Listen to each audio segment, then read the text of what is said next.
Imaginez un monde où l'humanité vivrait pendant des centaines d'années, avec des vies qui s'étendraient sur des siècles.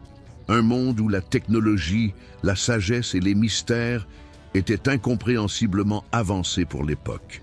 Mais malgré cela, ce qui a prévalu, c'est le chaos, la corruption et une décadence morale qui menaçaient de tout détruire.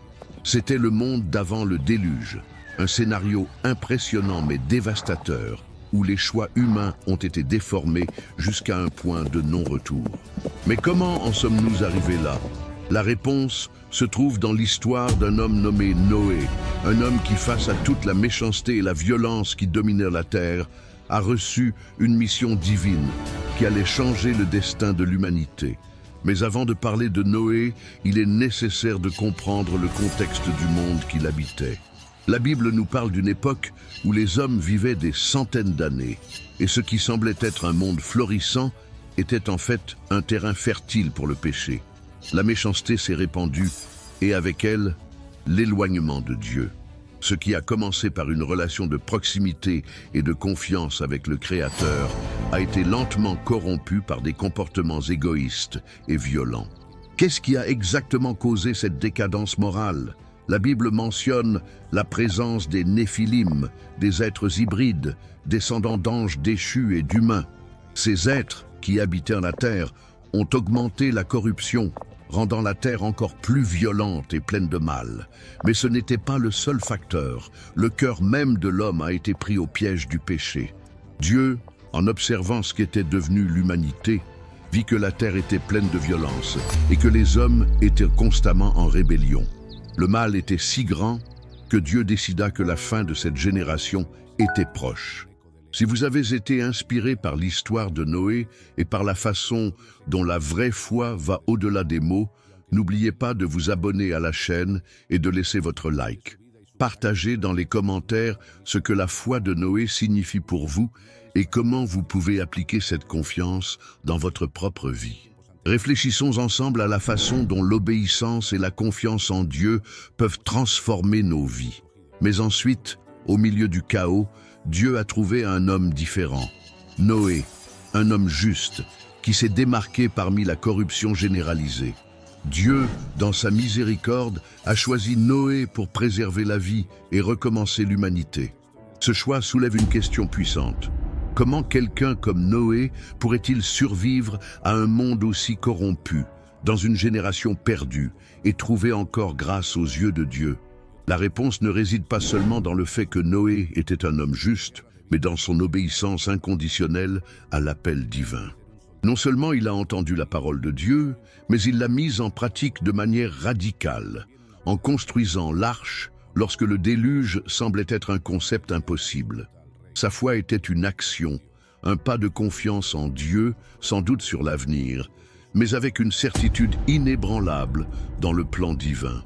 Il est devenu le dernier bastion de l'humanité, choisi pour reconstruire l'avenir à partir du jugement divin. Cette histoire de foi, d'obéissance et de rédemption commence avec un monde qui s'est égaré, mais qui a trouvé une chance de recommencer à zéro grâce à un homme qui, aussi difficile que cela ait été, a fait confiance à Dieu jusqu'à la fin. Noé n'était pas seulement le survivant du déluge, mais l'homme qui, dans sa fidélité à Dieu, est devenu la clé du renouveau de toute la création. L'histoire de Noé est avant tout l'histoire d'une foi inébranlable. Au milieu d'une génération marquée par la corruption et la violence, il a été choisi par Dieu pour une tâche qui a défié toutes les attentes humaines. Qu'est-ce qui fait qu'un homme comme Noé se démarque dans un monde complètement corrompu? La réponse réside dans votre capacité à obéir à Dieu sans poser de questions. Dieu a donné à Noé un commandement clair, construire une immense arche, capable de sauver sa famille et les animaux d'un déluge qui détruirait toute l'humanité. Noah n'hésita pas. Il croyait en quelque chose que personne d'autre n'a vu, mais le plus impressionnant, c'est qu'il a continué, même sans savoir comment tout allait se passer. Selon le livre de la Genèse, Noé était le dernier homme juste sur une terre où toute chair avait corrompu sa voie. La corruption était telle que Dieu a décidé de détruire la terre par un déluge. mais il a offert une opportunité de salut à Noé et à sa famille. Combien de temps Noé a-t-il entendu les promesses de Dieu avant d'agir? La Bible ne nous donne pas de chronologie exacte pour la construction de l'arche, mais sur la base des calculs des âges et des événements de la Genèse, il est possible d'estimer que Noé a consacré des décennies à la construction de l'arche. L'arche n'a pas été construite en quelques jours ou en quelques mois, mais en des années de travail acharné, un véritable voyage de foi pratique. Ce voyage de foi active est essentiel pour comprendre le type d'obéissance que Noé a offert à Dieu. Non seulement Noé a écouté le commandement divin, mais il a aussi agi de manière cohérente et persistante, construisant l'arche avec exactitude, exactement comme Dieu le lui avait commandé. Le simple fait de construire l'arche sur une terre qui n'avait pas connu de pluie comme celle qui devait venir était déjà un geste d'extrême confiance. Imaginons un instant le contexte social et culturel dans lequel Noé a vécu. Le monde autour de lui était complètement plongé dans la violence, avec des hommes vivant dans le péché et éloignés de Dieu. Dans ce scénario, qu'est-ce qui semblait le plus logique? Suivre le courant de la société ou construire une arche pour quelque chose qui semblait impossible? Noé a été ridiculisé et isolé, mais sa conviction et sa foi n'ont jamais vacillé. Il savait qu'il faisait la volonté de Dieu et que le salut était entre ses mains. La question qui se pose alors est la suivante. Comment Noé a-t-il réussi à garder la foi? La réponse réside dans la confiance inébranlable qu'il avait en Dieu. Noé savait que la promesse de Dieu était vraie, malgré les circonstances qui l'entouraient. Il ne s'attendait pas à une explication détaillée, ni à un plan immédiat. Noé a simplement suivi le commandement, confiant qu'à la fin, Dieu tiendrait sa parole. Cette attitude de foi nous enseigne beaucoup sur le fait que la vraie foi n'est pas seulement une croyance passive, mais une action ferme face à l'inconnu. Noé a agi avec un but clair, en totale obéissance à la parole de Dieu. Sa vie est devenue un exemple vivant que la vraie foi est démontrée par nos actions, peu importe à quel point elle défie la compréhension humaine. Noé n'a donc pas seulement construit l'arche, il a construit la confiance inébranlable que Dieu accomplirait ce qu'il avait promis. Ainsi, la construction de l'arche devient plus qu'une simple préparation à un événement catastrophique. C'est la preuve que la foi active et l'obéissance peuvent porter des fruits extraordinaires, même dans un monde qui ne croit plus à la possibilité du salut. L'histoire de Noé nous met au défi de réfléchir sur notre propre vie. Sommes-nous prêts à suivre les instructions de Dieu, même lorsque tout autour de nous nous dit d'abandonner? L'histoire de Noé n'est pas seulement un récit de construction et de destruction, mais aussi un reflet profond de la justice divine et de la miséricorde de Dieu. La décision de Dieu d'envoyer le déluge était une mesure extrême, mais nécessaire pour purifier la terre de la corruption qui s'était répandue dans toute l'humanité. L'idée d'un jugement divin est souvent difficile à saisir, car elle implique le concept de destruction comme forme de restauration. Cependant, cette action de Dieu n'était pas arbitraire. C'était le reflet de sa justice et de sa miséricorde en action. Selon la Bible, Dieu a vu que la terre était remplie de violence et d'immoralité. Les êtres humains s'étaient complètement écartés de ses enseignements, et le mal s'était répandu à un point tel que la création était corrompue. Ce que beaucoup peuvent considérer comme une punition sévère est en fait une intervention divine nécessaire pour rétablir l'ordre et la moralité. Dieu ne pouvait pas permettre que la méchanceté continue à dominer le monde, car cela compromettrait non seulement l'humanité, mais toute la création. La justice divine n'est pas seulement punitive, mais elle est aussi purificatrice, cherchant à rétablir l'harmonie et l'ordre. Mais en même temps que Dieu a pris la décision de détruire la terre avec le déluge, il a également démontré sa miséricorde. La miséricorde de Dieu s'est manifestée en choisissant Noé et sa famille pour être sauvés. Plutôt que de détruire toute l'humanité, Dieu a préservé ceux qui étaient justes à ses yeux, en leur donnant l'occasion de recommencer à zéro. Cet acte de miséricorde n'était pas seulement pour Noé, mais aussi pour toutes les générations futures, car c'est grâce à cette survie que l'humanité a eu la chance de reconstruire sa relation avec Dieu. La décision de Dieu de détruire la terre et de sauver Noé reflète également un principe fondamental de justice, la conséquence des choix. L'humanité a choisi de vivre dans le péché et la violence, et Dieu, dans sa justice, a répondu par la destruction. Cependant, la miséricorde s'est manifestée dans le salut de Noé, qui représentait une nouvelle chance pour l'humanité. Il n'a pas été sauvé par ses propres œuvres, mais par la grâce de Dieu. Noé, comme nous tous, était un être imparfait, mais c'est grâce à sa foi et à son obéissance qu'il a eu l'occasion de recommencer à zéro. Cette dynamique entre justice et miséricorde est essentielle pour comprendre le caractère de Dieu et son interaction avec l'humanité.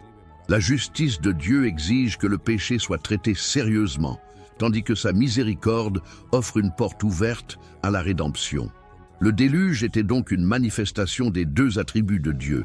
Sa justice s'est accomplie en apportant le jugement sur la terre corrompue, tandis que sa miséricorde était évidente en sauvant Noé, un homme juste, et en offrant à l'humanité une nouvelle chance d'être réconciliée avec lui. De plus, la promesse de Dieu faite après le déluge, symbolisée par l'arc-en-ciel, est un rappel éternel que même face au jugement divin, Dieu n'abandonne pas sa création. Non seulement l'arc-en-ciel marque l'alliance de Dieu avec Noé, mais c'est aussi un symbole de la fidélité divine, l'assurance que malgré les échecs humains, Dieu offrira toujours un chemin vers la restauration et la paix. L'histoire du déluge nous enseigne que la justice de Dieu n'est pas opposée à la miséricorde de Dieu, mais qu'en fait, les deux travaillent ensemble pour s'assurer que l'humanité a une chance de revenir sur le bon chemin, en apprenant l'importance de l'obéissance, de la repentance et de la foi. La miséricorde divine n'ignore pas le péché, mais offre la possibilité de la transformation.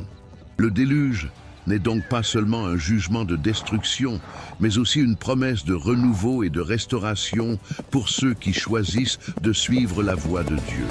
Ainsi, la justice divine et la miséricorde de Dieu ne sont pas des concepts isolés, mais font partie d'un plan divin plus vaste qui vise au salut et à la restauration de l'humanité. Le déluge a finalement été une manifestation des deux aspects du caractère de Dieu.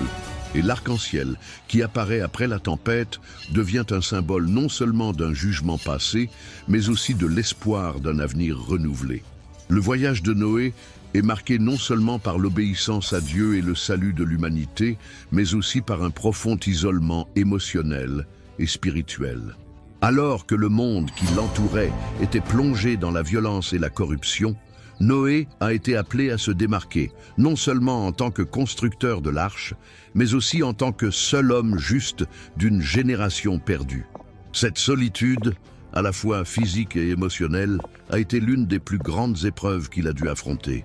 Noé ne construisait pas seulement une arche pour sauver sa famille et les animaux, il était appelé à vivre d'une manière radicalement différente du reste de la société, dans un environnement d'isolement absolu.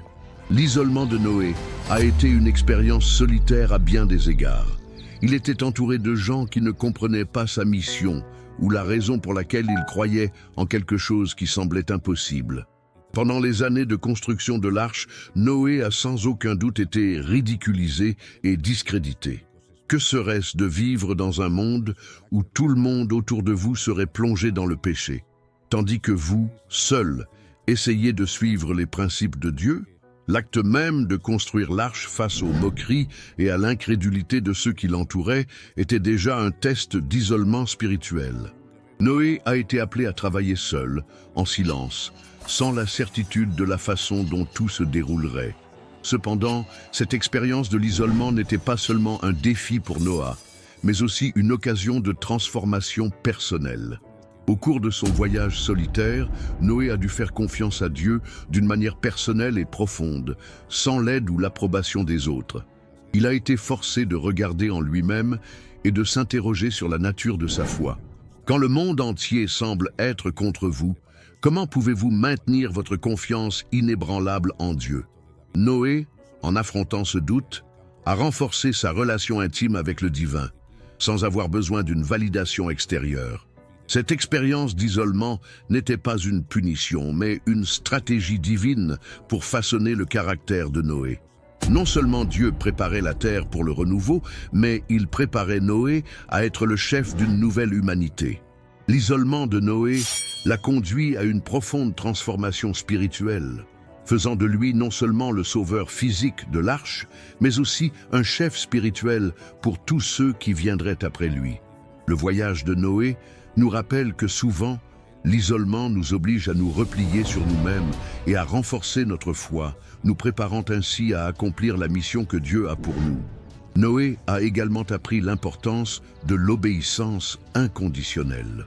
Même lorsque les circonstances n'avaient pas de sens et que la promesse de Dieu semblait lointaine, il a gardé la foi. L'isolement de Noé l'a rendu totalement dépendant de Dieu, et cette dépendance s'est reflétée dans sa capacité à agir avec foi, même sans en voir les résultats immédiats. En fin de compte, l'isolement de Noé n'était pas une faiblesse, mais une force tranquille qui lui a permis d'accomplir la mission que Dieu lui avait confiée avec un dévouement et un engagement total. Ainsi, l'histoire de Noé nous enseigne que même dans les périodes d'isolement et de solitude, la transformation personnelle et l'autonomisation spirituelle sont possibles lorsque nous mettons notre confiance en Dieu. Noé n'était pas seul dans l'arche, mais son voyage là-bas a été une expérience de confrontation avec lui-même et sa foi, qui l'a préparé à être un leader dans le processus de renouveau divin. L'acte de sacrifice de Noé, tant dans son obéissance, dans la construction de l'arche, que dans l'abandon de sa vie à la mission que Dieu lui a confiée, est l'un des éléments les plus profonds de son histoire. Non seulement il a sacrifié son temps et ses efforts pendant de nombreuses années de construction de l'arche, mais il a également renoncé à sa sécurité personnelle, à sa réputation et à sa tranquillité émotionnelle dans l'exécution des commandements divins. Noé a été appelé à faire un sacrifice radical, mais ce sacrifice a conduit au salut de toute l'humanité et à la restauration de toute la création. Ce thème du sacrifice et de la transformation est le reflet de la façon dont Dieu utilise la souffrance et la douleur comme instrument de rédemption. À partir du moment où Noé a entendu pour la première fois le commandement de Dieu de construire l'arche, il a été mis au défi d'abandonner sa vie quotidienne. Construire une arche n'était pas une tâche simple, ni quelque chose que n'importe qui ferait sans une raison très solide. De plus, les moqueries et le mépris des autres n'ont fait que rendre le sacrifice de Noé encore plus douloureux. Il a dû endurer la solitude et l'inconfort de savoir qu'il agissait sur la base de quelque chose en quoi personne d'autre ne croyait. Non seulement il construisait l'arche, mais il investissait littéralement sa vie dans quelque chose que le monde entier considérait comme absurde. Noé a été mis au défi de sacrifier sa vie normale pour quelque chose de beaucoup plus grand. Et ce sacrifice s'est reflété dans la mission divine qu'il accomplissait. Le sacrifice de Noé, cependant, ne s'est pas limité à la période de construction de l'arche. Après le passage du déluge et l'arrêt final de l'arche sur les eaux apaisantes, ce que Noé a trouvé était un monde renouvelé, mais aussi vide et sans vie. Bien que Dieu ait promis qu'il ne détruirait plus jamais la terre par un déluge, Noé a dû reconstruire le monde à partir de zéro. Il était, d'une certaine manière, comme Adam de nouveau, responsable de recommencer et d'établir l'ordre dans le nouveau monde. Ce nouveau départ est le résultat d'un sacrifice qui n'a pas eu de retour immédiat. Noé a donné tout ce qu'il avait, y compris sa confiance, en suivant la volonté de Dieu. Cet acte de sacrifice et d'obéissance de Noé symbolise le principe fondamental selon lequel la transformation spirituelle et le renouveau divin impliquent souvent des renoncements profonds et inconfortables. Non seulement Noé construisait l'arche ou sauvait sa famille, mais il ouvrait la voie de l'obéissance absolue qui façonnerait l'avenir de l'humanité. Le sacrifice de Noé n'est pas seulement une question de donner quelque chose, mais de se donner entièrement à un plan plus grand, sans garantir de résultats immédiats ou tangibles. Il l'a fait parce qu'il croyait en la promesse divine, même s'il ne comprenait pas pleinement le processus. La transformation finale de Noé n'était pas seulement le reflet de son obéissance, mais aussi de sa capacité à faire confiance à Dieu jusqu'à la fin. Lorsqu'il a finalement vu les eaux se calmer, les promesses de Dieu accomplies sous ses yeux, la transformation spirituelle de Noé était complète. Lui, qui avait été choisi dans un monde corrompu, devenait maintenant l'instrument de la restauration divine. En fin de compte, le sacrifice de Noé révèle une vérité fondamentale. Pour que quelque chose de nouveau et de divin se produise dans notre vie, il est souvent nécessaire de renoncer à nos propres certitudes et conforts. L'histoire de Noé nous enseigne que même au milieu de la douleur et du sacrifice, Dieu a un plan pour le salut et le renouveau. Et que la vraie renaissance ne se produit que lorsque nous sommes prêts à suivre la volonté de Dieu, quels que soient les obstacles. L'histoire de Noé ne s'arrête pas avec le déluge, mais avec la renaissance de toute l'humanité. Après avoir accompli le commandement de Dieu et assisté à la destruction de l'ancien monde, Noé devient le fondateur d'une nouvelle ère, marquée par une foi inébranlable et une obéissance radicale à Dieu. Le déluge n'a pas seulement été un événement cataclysmique, mais un point de renouveau spirituel et moral pour la terre. L'arc-en-ciel, symbole de l'alliance de Dieu avec Noé et toute la création, nous rappelle que, quelle que soit l'obscurité de la tempête, il y a toujours la promesse d'un nouveau départ. Qu'est-ce que Noé nous apprend? Son histoire nous enseigne que la vraie foi va au-delà des mots et des sentiments. Cela se traduit par des actions concrètes, même lorsque tout semble s'effondrer autour de nous. Noé croyait en quelque chose que personne d'autre ne pouvait voir et par son obéissance, il est devenu un instrument de salut. Lorsqu'il a été appelé à agir, il n'y avait aucune garantie, seulement la promesse de Dieu, et il avait confiance. Le voyage de Noé n'a pas été facile. Il a été isolé, ridiculisé et mis au défi de tout abandonner pour suivre la volonté divine. Mais sa foi pratique et sa volonté de sacrifier ce qu'il aimait le plus, y compris la sécurité de sa vie et sa réputation, ont abouti non seulement à son salut, mais aussi au salut de toute l'humanité. Noé, dans l'accomplissement de sa mission, est devenu un exemple vivant que le sacrifice personnel fait dans la foi peut changer le cours de l'histoire. Aujourd'hui, l'histoire de Noé continue de nous interpeller. Sommes-nous prêts à faire confiance à Dieu et à lui obéir, même lorsque les circonstances n'ont pas de sens? L'héritage de Noé ne consiste pas seulement à construire l'arche, mais à suivre la volonté divine sans hésitation, sachant que même lorsque les eaux de l'adversité nous entourent, la promesse du renouveau et de l'espérance sera toujours à la portée de ceux qui maintiennent leur foi en Dieu.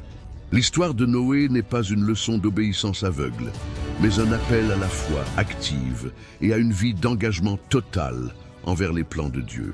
Et maintenant, la question est, qu'allez-vous faire de la foi que Dieu vous a appelé à avoir? Comment allez-vous répondre à l'appel, même au milieu de l'inconnu? L'histoire de Noé nous rappelle que la foi ne consiste pas seulement à croire, mais à agir dans la confiance, sachant que le salut et la transformation peuvent venir de là où nous nous y attendons le moins. Avez-vous aimé l'histoire de Noé et la leçon de foi et d'obéissance?